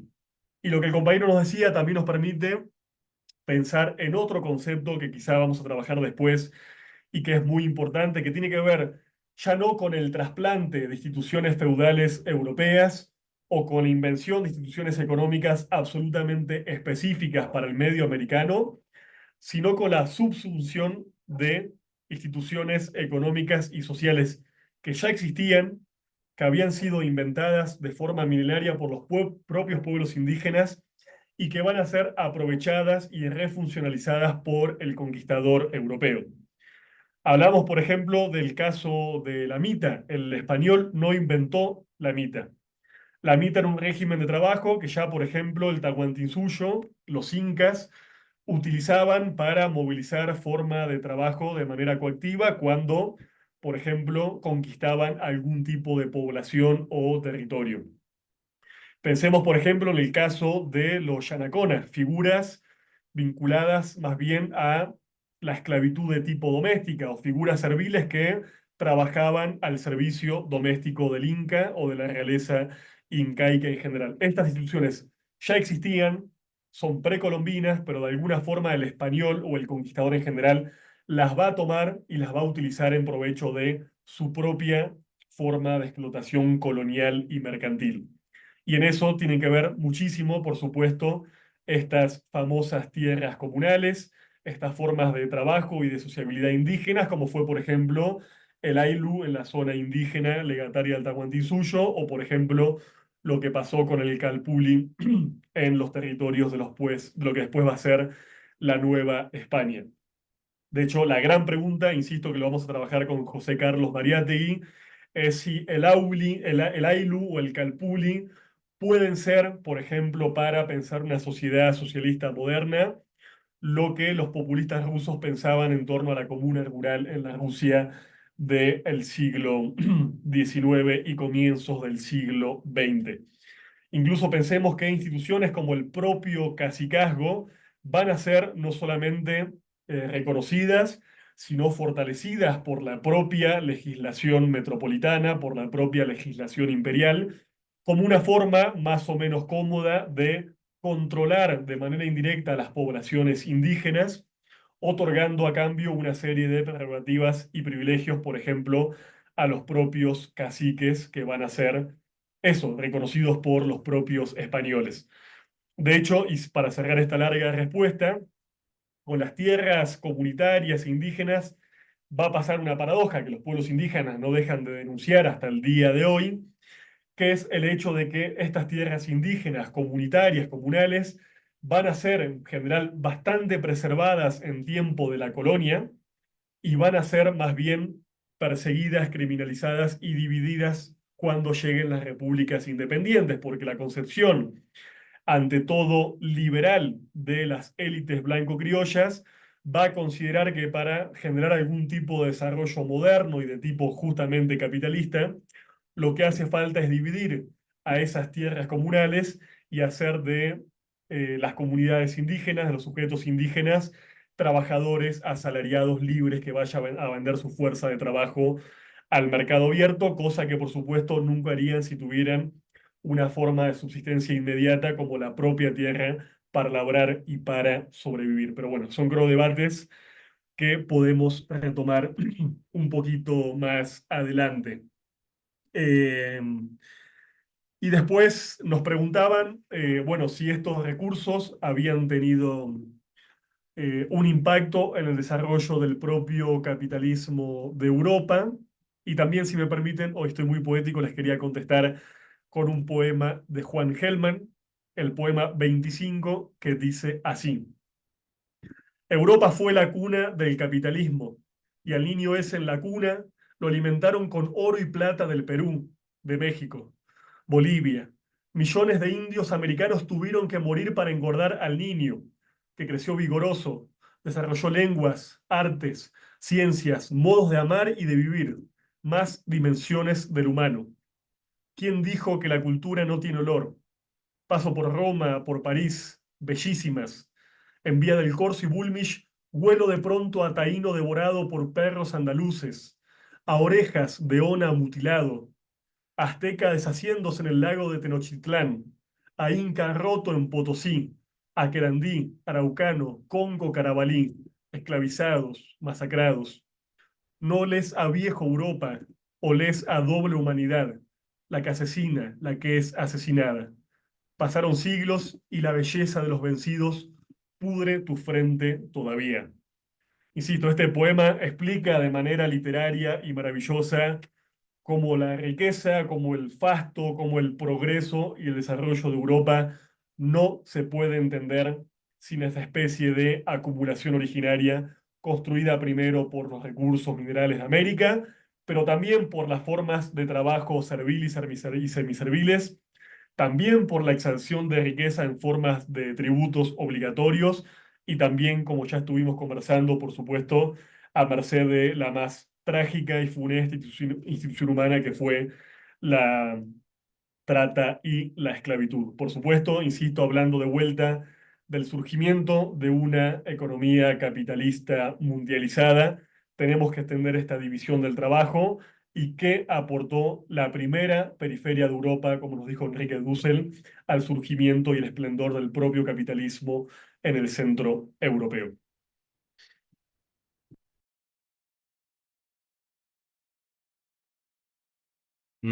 Gracias, Lautaro. Y bueno, creo que hay preguntas que van muy correlacionadas y quizás bueno, tú ya juzgarás si haces respuesta.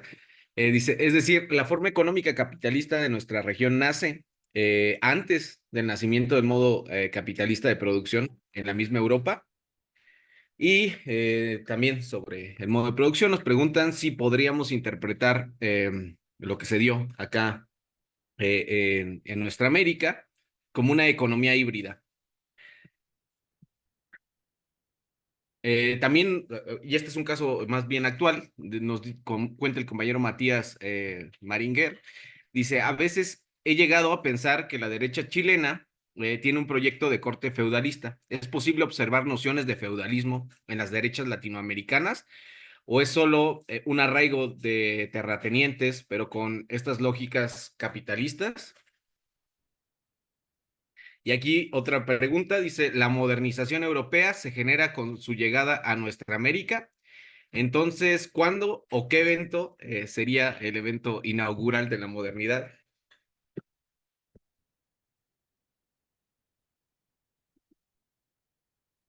Ahí voy, estoy anotando. Em, a ver, no es exactamente lo que dice Sergio Bagún, que el capitalismo latinoamericano y caribeño sea preexistente, sino que de alguna forma se desarrolla de manera simultánea, pero con características propias y específicas. Si nos queremos quedar con un concepto, él va a hablar de capitalismo colonial. Así como otras figuras, los vamos a ver, van a hablar de capitalismo esclavista o van a utilizar otra serie de términos. Él va a hablar de capitalismo colonial porque, insisto, lo que define el surgimiento del capitalismo en América Latina y el Caribe es la construcción de nuestro continente como periferia, es su colonización en esa serie de fases que vimos con Enrique Dussel, ¿no? La invención, el descubrimiento, la conquista y la colonización del mundo de la vida, en sus palabras, pero atribuyéndole a nuestra economía periférica y desde ese punto de partida extrovertida una función muy clara: proveer de recursos a Europa en pleno despuntar del capitalismo mercantil. Lo que nos va a decir Enrique Dussel y que va a coincidir Sergio Bagú es que el capitalismo de tipo mercantil, insisto, no tenemos que pensar en el capitalismo manchesteriano de tipo británico, con la máquina de vapor y los textiles y las grandes urbes y el naciente proletariado. Hablamos de una transición histórica muy larga, de varios siglos, pero el primer capitalismo mercantil, y lo vamos a ver cuando hablemos de las teorías diferentes del sistema mundo, van a ser para estos autores en el Renacimiento europeo y puntualmente en una serie de ciudades-estado de lo que hoy conocemos en Italia. Es el caso, por ejemplo, notable de Génova y de Venecia. Piensen la curiosidad de que justamente quien inventó América en términos de Dussel, y es por supuesto una metáfora, Cristóbal Colón haya sido un genovés, y quien descubrió América, de vuelta hablando en torno de esas figuras dusselianas, fue Américo Vespucio, otro genovés. Eso es porque el Mediterráneo de lo que hoy es Italia ya estaba operando la primera mundialización, digamos, y es en las ciudades-estado italianas donde se empieza a acumular el primer capital mercantil que se empieza a expandir a nivel global. Entonces, insisto, para aclarar ese equívoco, no es que el capitalismo nace primero en América Latina y el Caribe y después en Europa. Se desarrollan en simultáneo con características particulares. En el caso de Europa, un capitalismo de tipo mercantil, y en el caso de América Latina, un capitalismo de tipo colonial, con las formas e instituciones que ya fuimos analizando, ¿sí? El latifundio y las grandes propiedades de la tierra, las formas, instituciones precolombinas que fueron refuncionalizadas por los propios conquistadores, y el invento de instituciones completamente originales, como por ejemplo la plantación en el caso del Caribe, los ingenios en el caso del Brasil o la hacienda en buena parte del continente. Para quien preguntaba por el tema de la economía híbrida, le pediría si puede capaz expresar un poco mejor a qué se refiere para poder dialogar quizás con ese concepto, porque, insisto, no entiendo muy bien a qué va lo de la economía híbrida.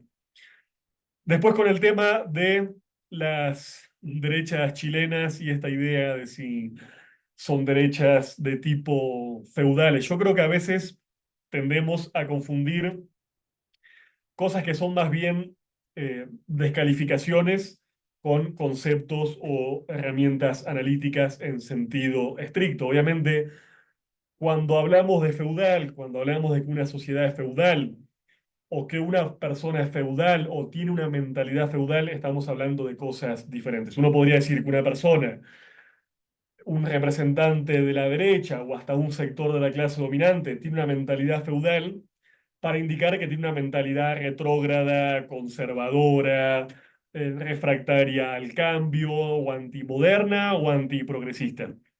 Pero me parece que no es lo mismo hablar de una mentalidad feudal en ese sentido, como sinónimo simplemente de mero atraso, que hablar de una sociedad, una economía feudal, en el sentido en el que venimos tratando de definirla con Enrique Dussel y Sergio Bagú. Creo que son dos cosas absolutamente diferentes. Insisto, una como caracterización más o menos liviana y el otro es un concepto histórico, sociológico, económico para definir un tipo de sociedad y un tipo de economía.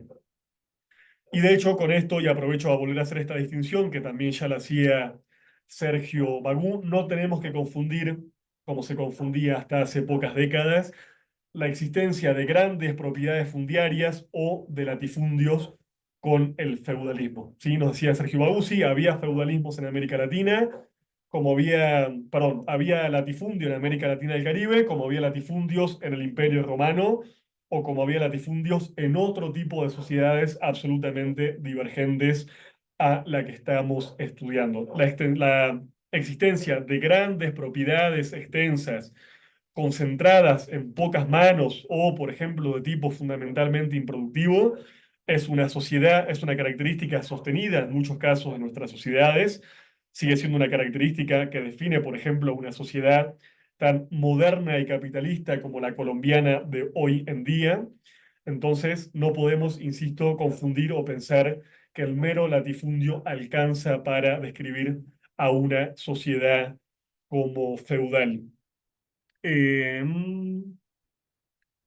y después, bueno, sobre cuál es el momento inaugural, si nos basamos quizás más en este enfoque de historia económica de Sergio Bagún, tendríamos que decir que el capitalismo en América Latina y el Caribe obviamente no nace el día que Cristóbal Colón llega al Caribe, sino que nace cuando se empiezan a implementar las primeras instituciones de tipo económicas modernas, ¿sí? La encomienda, esta utilización moderna, por ejemplo, de la mita, las primeras ciudades mineras.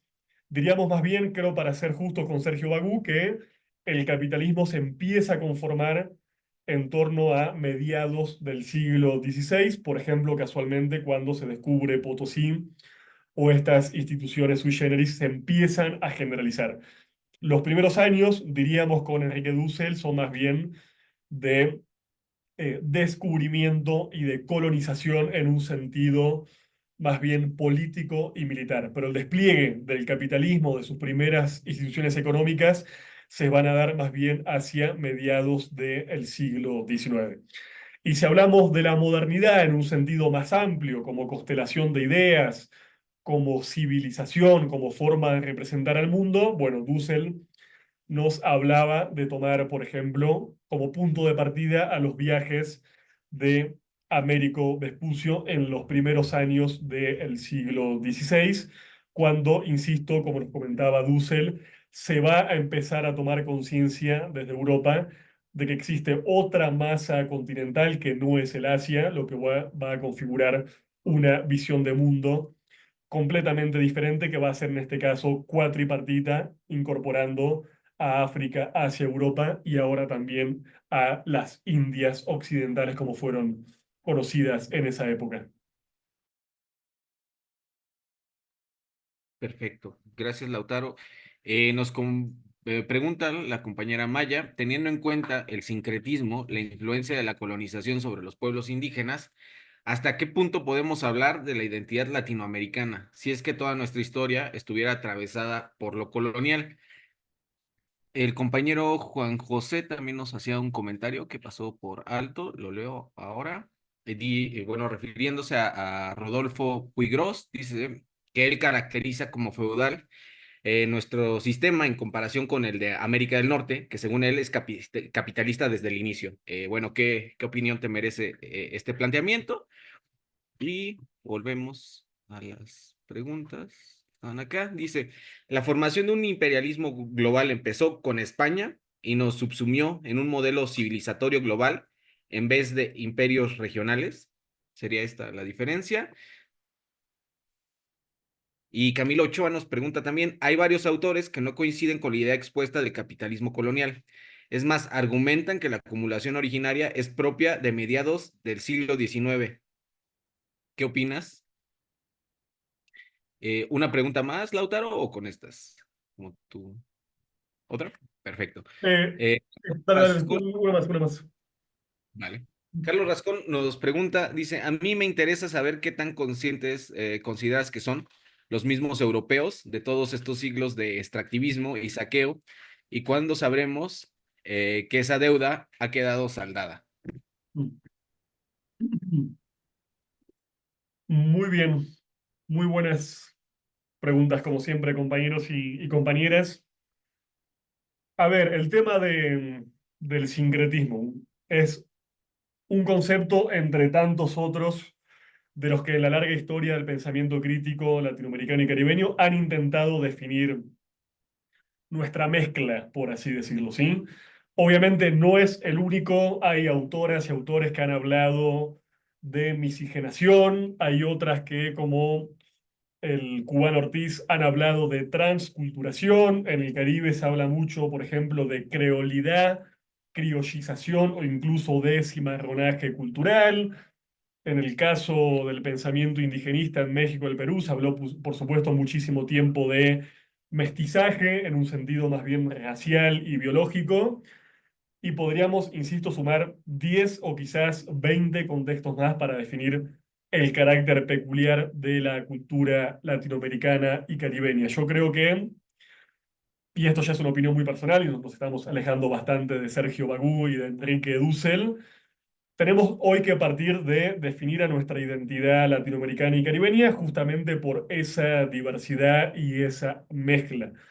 Lo que no podemos negar, sin dudas, es ninguno de los grandes troncos históricos, etnorraciales y migratorios que han confluido en América Latina y Caribe por nuestra propia singularidad colonial, digamos. No podríamos negar la presencia de una herencia europea instalada, sí, por supuesto, a sangre y fuego de forma coactiva a través del proceso de la conquista. De hecho, Dussel va a narrar capítulos brutales de la conquista, por ejemplo, de México Tenochtitlán, que sería importante que podamos leer y conocer para atajar desde ya cualquier tipo de leyenda rosa que nos proponga dulcificar esa conquista como un amable encuentro de culturas y como un abrazo en la diferencia. No lo fue, el proceso de conquista es un proceso militar, violento, coactivo, lleno de violencia social, sexual, territorial y de todas las formas que ustedes se puedan imaginar, pero bueno, insisto, no podemos negar esa presencia de lo europeo, ni tampoco podemos volver a foja cero y negar el hecho de la conquista, digamos. Es un hecho colonial, es un parteaguas histórico y como tal es un hecho fundamentalmente irreversible. Tampoco, por supuesto, podríamos negar la presencia de sociedades complejas, indígenas, varias veces milenarias, que incluso en muchos aspectos, no en el aspecto militar, y eso fue lo que selló la suerte de la conquista, eran mucho más avanzadas que la propia sociedad europea renacentista. Basta analizar elementos básicos, por ejemplo, el desarrollo matemático o el desarrollo astronómico de los mayas para ver que estaban a años luz del pensamiento europeo en algunos de esos campos. Solo por citar un ejemplo, obviamente hay especialistas eruditos que hayan analizado de forma comparada las civilizaciones americanas y la civilización occidental europea. No podríamos tampoco negar, por supuesto, y por eso yo insisto mucho con poner el foco y resaltar el espacio gran caribeño, la presencia masiva de cientos de miles de millones de afrodescendientes que, nos gusta o no, injertaron otro tronco cultural absolutamente diferente, con su riqueza, con su acervo cultural, con su tradición política y de emancipatoria. Y tampoco podríamos negar una especie de cuarto tronco que en general solemos soslayar completamente, que lo conversamos en el encuentro anterior, es la presencia masiva de migrantes asiáticos que llegaron principalmente al Caribe anglófono a lo largo del siglo XX. Así que básicamente, y yo creo que felizmente, el mundo entero se ha encontrado en América Latina y el Caribe, y creo que nuestra identidad tiene que ser definida a partir de esa complejidad y de esa diversidad. Después lo que preguntaba el compañero sobre las tesis de Puigros, de esta América Latina feudal, opuesta presuntamente a una América anglosajona que habría sido capitalista de origen. Los vuelvo a remitir al texto de Milcíades Peña porque básicamente está discutiendo con Rodolfo Puigros, una figura que podríamos rescatar por un montón de aportes positivos sin lugar a dudas.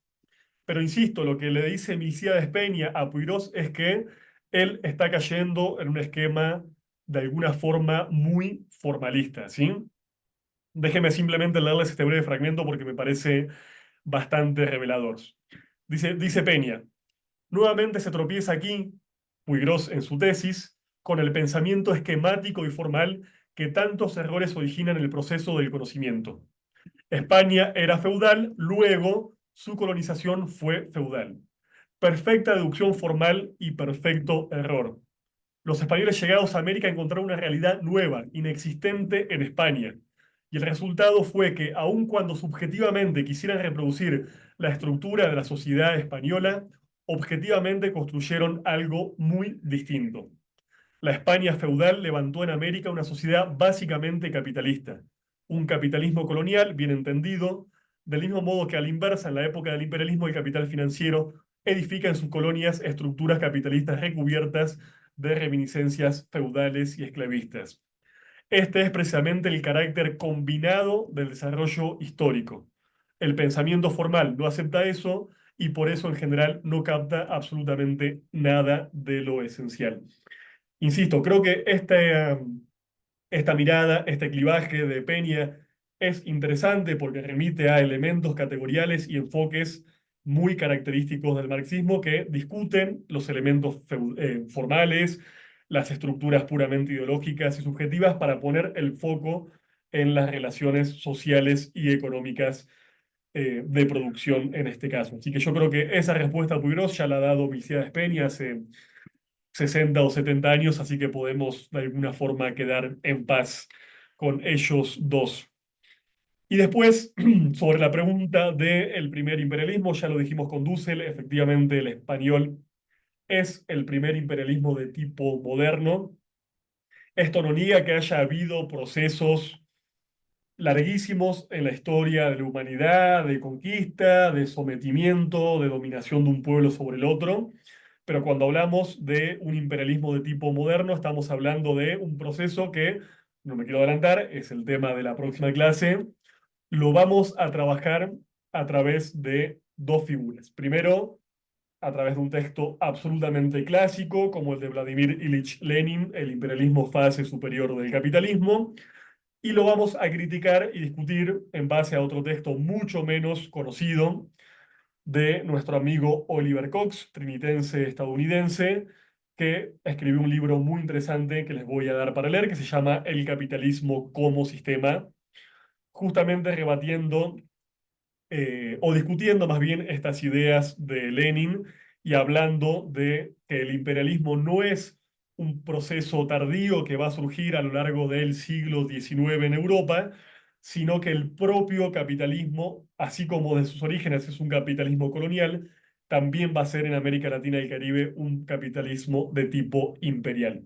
Sin proceso imperial y sin proceso de conquista no podemos entender la constitución de la economía colonial que analizamos con Sergio Bagú y tampoco, por supuesto, y vamos a hablar sobre eso, el despliegue de la propia economía capitalista metropolitana, ¿sí?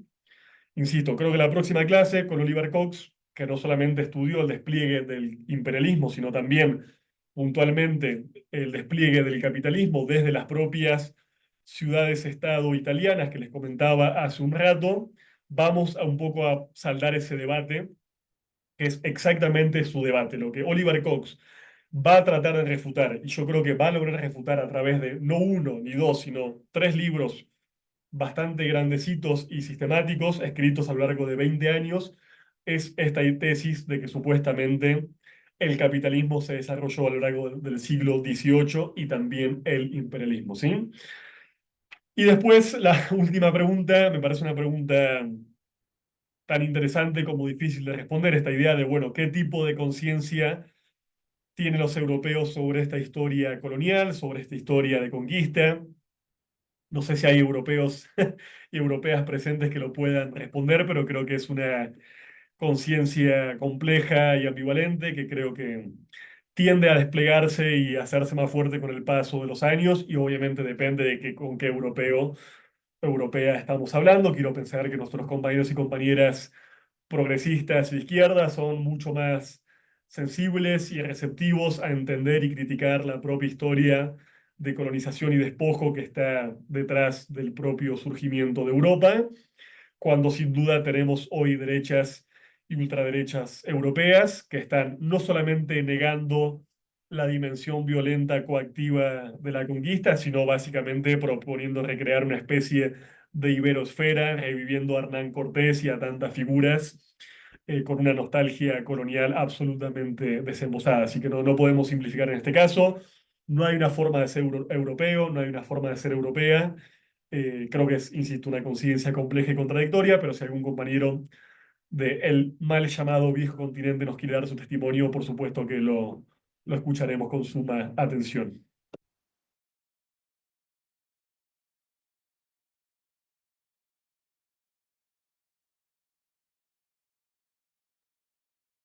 Bueno, aquí hay una pregunta larga, Lautaro, la leo. Dice, ¿están familiarizados con la tesis de Brenner y Maxine Wood, que centra en su explicación del origen del capitalismo en las transformaciones internas de las relaciones sociales de producción en el campo inglés que generaron presiones de competencia para mejorar las técnicas agrícolas y aumentar la eficacia, estableciendo un ciclo de acumulación y reinversión de capital en que ven el papel del colonialismo como corolario, más como génesis? O sea, más bien es como, o sea, es un gran comentario, pero creo que es como cómo se lee desde esta perspectiva este planteamiento. Eh, Otra pregunta de Santiago dice, ¿el feudalismo colonial en América Latina perseveró en un impacto para exportación? Perdón, a ver. El feudalismo colonial en América Latina perseveró en su impacto para exportación de materias primas, no así la naciencia de la industria minera, la cual se ve claramente, en la cual se ve claramente el sistema capitalista. ¿Será que también el feudalismo con los grandes señores es una economía capitalista en donde interactúan los grandes señores y la esclavitud con la mano de obra indígena? Mil gracias, Lautaro. Nos comenta el compañero Santiago. Ujú. Y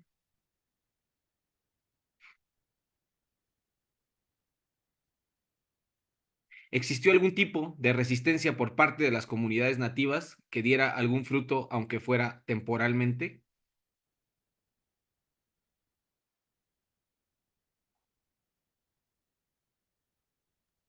¿Cuál fue el papel de la corona hispana por ser la más extendida respecto del rol en la economía de la colonia?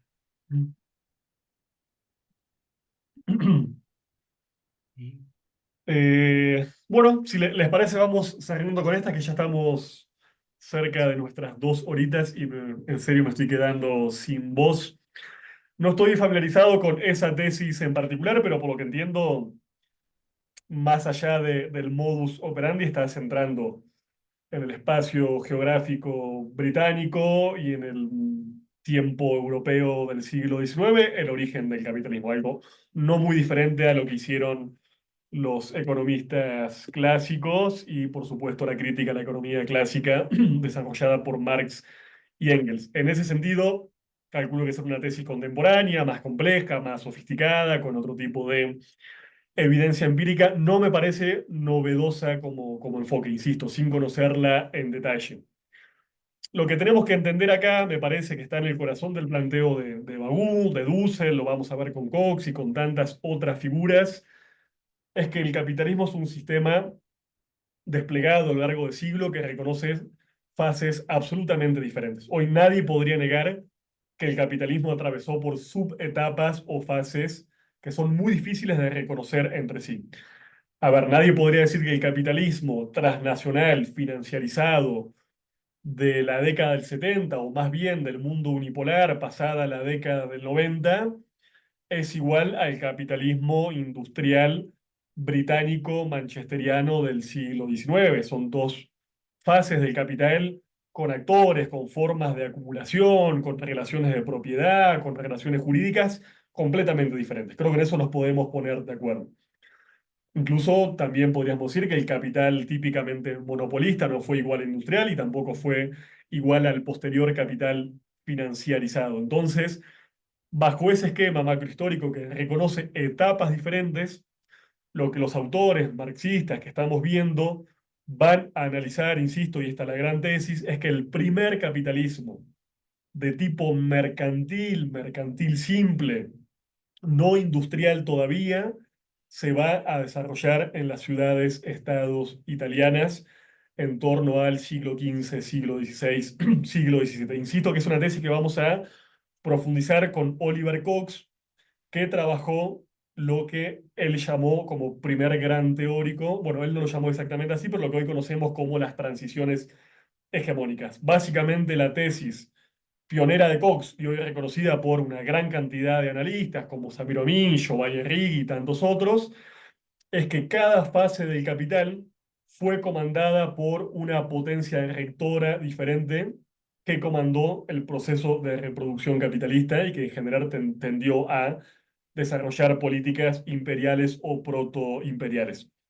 Empezando con el capital mercantil y las sociedades Venecia, Génova, Milán y demás, pasando esa transición hegemónica hacia una conducción ejercida por los Países Bajos, después por un recambio hegemónico que nos va a llevar al conocidísimo poder marítimo global de básicamente la Inglaterra victoriana y que después va a desembocar con el último recambio hegemónico que conocimos con la conducción del ciclo de acumulación del capital a cuenta de los Estados Unidos de Norteamérica desde la Segunda Posguerra Mundial y muchos autores y autoras se preguntan es si va a ser China o algún otro país la potencia que comande el nuevo ciclo expansivo del capital, que es un debate que se nos va un poco del foco. Pero insisto, lo que estamos hablando acá es de un capitalismo histórico dividido en una serie de fases, tema que vamos a profundizar un poco más adelante. Y lo otro, con lo otro que nos tenemos que quedar,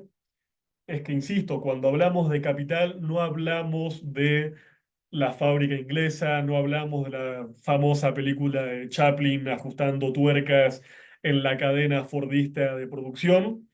Estamos hablando de un proceso mucho más extenso, mucho más complejo, y además nos tenemos que ya de alguna manera sacar de la mente esta especie de esquema evolutivo unilineal que ya vimos con Marx y Engels y que criticamos incluso con Marx y Engels en la primera clase, de que había una sociedad feudal esclavista, una sociedad medieval feudal de tipo servil, una moderna asalariada capitalista y después una sociedad comunista o del tipo que sea. Una característica intrínseca del capital, y lo vamos a ver con Oliver Cox, es que no destruye las formas de producción precapitalistas, las incorpora y las subsume. El capitalismo no destruyó la esclavitud, de hecho la difundió por todo el planeta.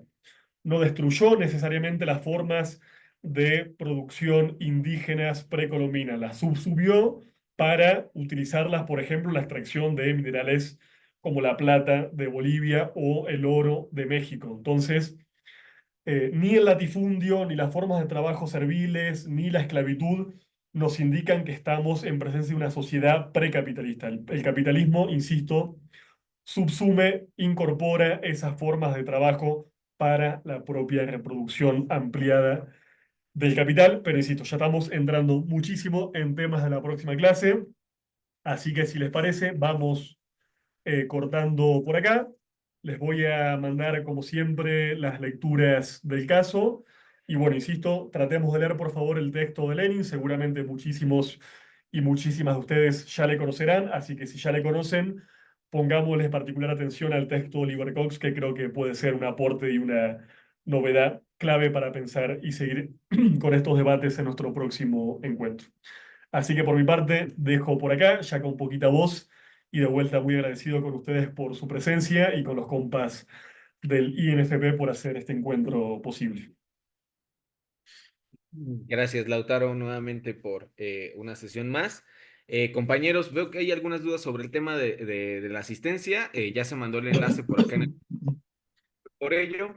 También les comentamos que se va a estar cargando la sesión los días martes. Me parece que la sesión pasada olvidamos comentárselos, pero ya sistemáticamente vamos a estar subiendo las sesiones un día después de que hayan ocurrido en Zoom.